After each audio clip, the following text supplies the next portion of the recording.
안녕하세요. 해남남자 최광일입니다.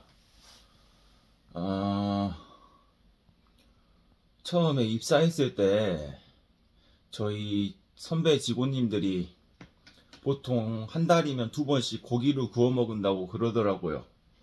근데 막상 입사하고 나니까 한 달에 한 5, 6번을 구워 먹더라고요. 일주일에 거의 한 번꼴로 고기를 구워 먹는데, 오늘도 내일 선거날 앞두고 택배는 없고 그러면서 이제 바베큐 파티를 했습니다. 그래서 맥주 한 잔, 바베큐 돼지갈비에다가 맥주 한 캔을 해서 이렇게 얼굴이 달아올라서 영상을 찍습니다. 저는 맘먹고 먹으면은 소주를 한 3병 정도 먹는 주량인데, 타고나기를 간이 약해서 얼굴이 달아오릅니다. 얼굴이 빨갛게 익은 상태로 맘먹고 먹으면 한 소주로 한 3병, 맥주는 그냥 즐겨 마시는 음료수기 때문에 맥주는 보통 한 캔 정도 먹고 소주로는 한 3병 정도 먹는 게 내 주량입니다.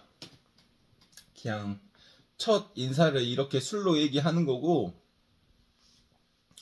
맥주 한 캔 마시고 달아오른 상태에서 오늘은 자살에 대해서 얘기를 하려고 합니다. 자살. 왜 자살이 끝이 아닌지에 대해서 저의 논리를 설명하려고 합니다. 물론 저보다 학식이 뛰어나고 도력이 뛰어난 도사님들, 무당님들, 저보다 학식이 뛰어난 교수님들, 저보다 학식이 뛰어난 의사들도 많겠지만, 해남남자 최광일이 현재 수준, 현재 레벨에서 내가 몸소 체득하고 내가 몸소 느끼는 딱 나의 수준에서 내가 느끼고 체득한 수준에서만 얘기를 하겠습니다. 저보다 더 뛰어난 무당님들, 저보다 더 뛰어난 목사님들, 저보다 더 뛰어난 선교사님들 많지만, 스님들도 많고 그러지만, 딱 내가 체득한 만큼만 얘기하겠습니다. 내가 느끼지 못한 것들은 아직 내 레벨이, 내 수준이 그 정도가 아니기 때문에 제가 모르는 거기 때문에 모르는 거에 대해서는 얘기를 않고, 왜 자살이 끝이 아닌지에 대해서 얘기를 하면서, 먼저 첫 인사로 직장 생활을 하다 보면은 이게 신입들이 가장 힘들어하는 것 중에 하나가 업무 떠넘기기입니다. 업무 떠넘기기.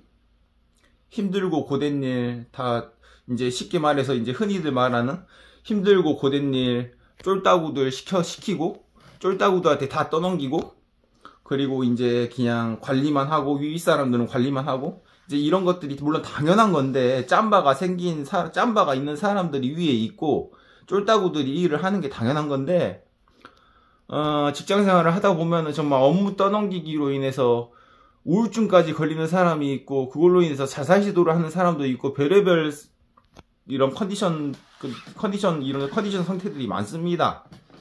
그런데 제가 해창 주주장에 대해서 너무나도 감사하게 느끼는 거는, 저는 주말에 쉬고 공휴일날 쉬고 쉴 거 다 쉬고 놀 거 다 놀아도 저희 팀장님, 과장님, 반장님, 중간 관리자님, 사장님, 대표님들은 쉬는 날도 없습니다. 저 같은 쫄따구들만 이렇게 쉬는 거지. 그래서 참 권위적이지 않고 너무나도 감사하게 생각하고, 그래서 근무하는 날에는 최선을 다해서 일하려고 노력합니다. 이게 제가 해창 주주장에서 너무 만족하면서 일하는 이유가 너무 많지만, 그 중에 하나가 이겁니다. 권위적이지 않고 이타적으로 이렇게 대해줘서. 그래서 근무하는 날에는 제가 좀 더 움직이면서 일하려고 노력하고 있으면서 너무 감사하게 일하고 있습니다. 그래서 물론 저 같은 이런 직장을 들어간 사람들은 복이 있는 거지만, 그렇지 않은 직장도 많잖아요. 저도 그런 직장들을 너무나도 많이 경험했고, 그런저런 사회생활을 하면서 멀쩡한 사람도 우울증이 오고, 멀쩡한 사람도 조현병이 오고, 멀쩡한 사람도 자살 충동을 느낀다고요. 이런저런 상황을 통해서 제가 자살 충동에 대해서 얘기를 하려고 저의 예시를 드는 거예요. 물론 저는 너무나도 감사하게 좋은 직장 다니고 있지만, 그래서 이런 직장을 다니면서 채간의 황소곱창이라고 종로에서 유명한 노포 식당인데, 저희 작은아버지가 그 식당을 운영하는데, 저희 작은아버지가 저의 모습을 보고 그러더라고요. 아야, 너는 막걸리 만드는 공무원이다, 이러더라고요. 제가 생각해도 저는 제 근무 환경이 그냥 막걸리 만드는 공무원이라고 생각합니다. 막걸리 만드는 공무원. 그 정도로 근무 조건이 너무 좋고 만족하고 그럽니다. 근데 어찌됐든지 간에 제 자랑을 하긴 했지만 그런저런 업무 떠넘기기 뭐 이런저런 스트레스로 인해서 우울증이 오고 그러고 나서 극단적으로 이제 최후의 옵션으로는 자살이라는 옵션이 있는데 왜 자살이 끝이 아니냐면은 잘 생각해 보세요, 여러분들. 제가 명상이나 기도를 하면서 제가 지금 이렇게 카메라를 보면서 내 얼굴을 보는 이 인식이 있잖아요. 이 인식. 이 인식이라는 거를, 이 인식을 벗어난 이 인식의 상태를 한 단계 더 넘어서 눈을 감은 상태에서 한 번 더 감고 또 한 번 더 감고 또 한 번 더 감고 이렇게 눈을 계속 감아가잖아요. 눈을 계속 감아가면은 인식에서 벗어난 본 나라는 거를 발견하게 됩니다. 본 나. 이 본 나라는 거는 인식에서 벗어난 본 나예요. 인식이 사라진 본 나. 이 본 나라는 거는 기독교적으로 치면 영혼이에요. 영혼. 영적 본 나. 영적인 본 나예요. 영혼을 뜻하는 거예요. 근데 이 영혼이란 이 본 나는 죽고 나서도 사라지지 않고 계속해서 간단 말이에요. 계속해서 가. 제가 이거를 딱 정확하게 군자 지하보도에서 2012년도, 2013년도경에 자살 시도를 했을 때 딱 이걸 느꼈어요. 내 본 나를 느끼고 나서부터 아, 죽음이 끝이 아니구나라는 걸 제 스스로 확신했고, 제가 이런 영상을 찍는 이유는 조회수가 뭐 아무리 안 나오더라도 이 영상을 보고 한 사람이라도 자살 시도를 접고 온전한 삶으로 갈 수 있다면은 저의 영상은 성공이에요. 조회수와 수익과 상관없이 제 영상을 보고 한 사람이라도 자살에 대한 생각을 달리한 사람이 있다 그러면은 이 영상은 성공적인 영상입니다. 그걸 목적으로 제가 조회수와 상관없이 영상을 찍는 겁니다. 본 나라는 거를 그렇게 발견하고 나면은 이제 그 본 나에서 한 번 더 눈을 감고 두 번 더 눈을 감으면은 그 이전에 자살을 하거나 안 좋게 죽은, 불교식 표현으로는 영가, 귀신들, 이 영가들이 주위에서 보입니다. 이 영가들이 제 마음에서 느껴져요. 그 영가들은 자살을 했든 뭐가 됐든 본인의 숙명을 다하지 못하고 본인 스스로 본인의 업을 다 소멸하지 못하고 본인이 할 일을 다 못하고 그렇게 죽고 나서 떠도는 귀신들이란 말이에요. 그 영가라는 게 주위에서 보여요. 저 같은 경우는 이렇게 저기 부엌에 있는 침대에서 산매에 빠져보면은 우리 집안에서 자살한 사람들, 또 업을 다 못하고 죽은 사람들, 이런 구천을 떠도는 영가들이 너무나도 많단 말이에요. 근데 여러분들, 죽음이라는 것이 다 똑같은 죽음 같아도 죽음에도 종류가 여러 가지가 있습니다. 사람이 살 때도 종류가 여러 가지가 있잖아요. 부자의 삶도 있고 가난한 자의 삶도 있고 행복한 삶도 있고 불행한 삶도 있고 떳떳한 삶도 있고 부끄러운 삶도 있고 범죄자의 삶도 있고 수많은 삶이 있잖아요. 제가 이런 말을 하면은 어떤 사람들은 그렇습니다. 그러면 교통사고로 죽은 사람은 뭐냐? 가만히 있다가 범죄자한테 칼에 찔려 죽은 사람들은 뭐냐? 이렇게 반문을 하는 사람들도 있습니다.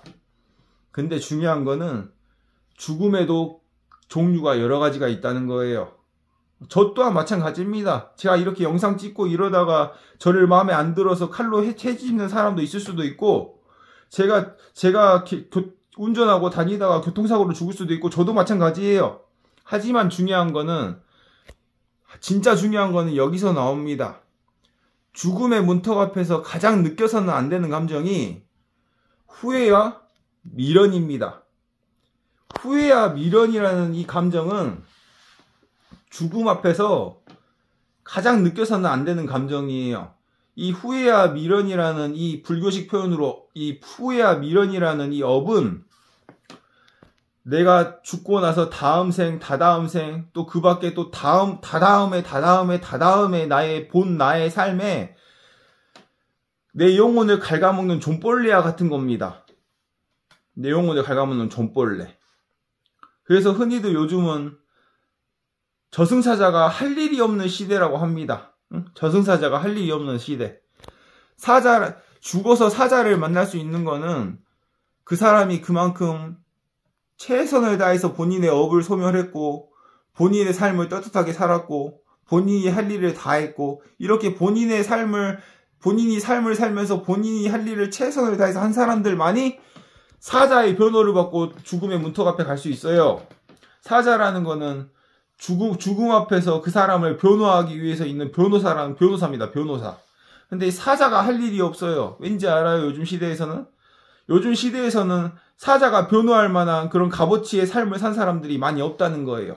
그래서 사자가 할 일을 무당들이 대신하고, 도사들이 대신하고, 목사님들이 대신하고, 스님들이 대신하고 그러는 시대입니다. 사자가 할 일이 없어서 무당들이 판을 치는 시대예요. 그 사자의 역할을 무당들이 대신하는 거예요. 이런 시대를 불교에서는 말법 시대라고 합니다. 말법 시대. 법이 사라진 시대.